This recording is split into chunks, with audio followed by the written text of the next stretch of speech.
আজি ৰাতিপুৱা মোটামুটি 5টামান বজাত ৰাইজে আহি ইয়াতে সেই তাৰ মৃতদেহটো চাইছে। চাৰ পিছত হয়তো মানুহ আহিছে। অহাৰ পিছত চাহ পিনা কৰি পুলিচক খবৰ দিছে।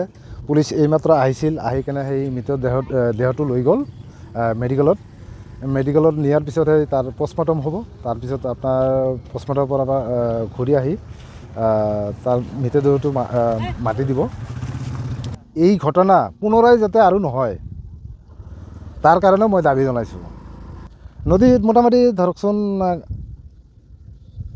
20-25 মান মিটাৰ থাকোঁ একলাই ভাহি ওলাইছে। মৃতদেহটো মানে অট'মেটিকলি ভাহি উঠছে। তো আমি আহি ৰাতিপুৱাই চালোঁ যে না হয় কথাটো।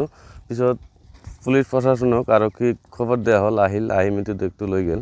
তো এটা কথা আমি কওঁ যে আমাৰ ভাই ভনী বা চহৰ অঞ্চলৰ মানুহগিলা তাক আমি এটা আহ্বান জনাওঁ যে যাতে চলিবলৈ গেলা ভালকৈ সাৱধানত ৰাখে, এনেহেন ঘটনা যাতে নহয়। এইটোৱে মানে আমি এটা মানে আহ্বান জনাইছোঁ, ৰিকুৱেষ্ট আৰু কি। আমাৰ কথা এইখিনি। সকলো মা দেউতাকে আমি আহ্বান জনাইছোঁ যাতে আপোনাৰ ল'ৰা ছোৱালী আছে ঘৰত, আপোনালোকে চাই মেলি ৰাখিব যাতে নদী পাৰত বা পুখুৰী পাৰত মানে অকলে নাযায়। অকলে গ'লে সেই পৰিণতিটো এনে হ'ব।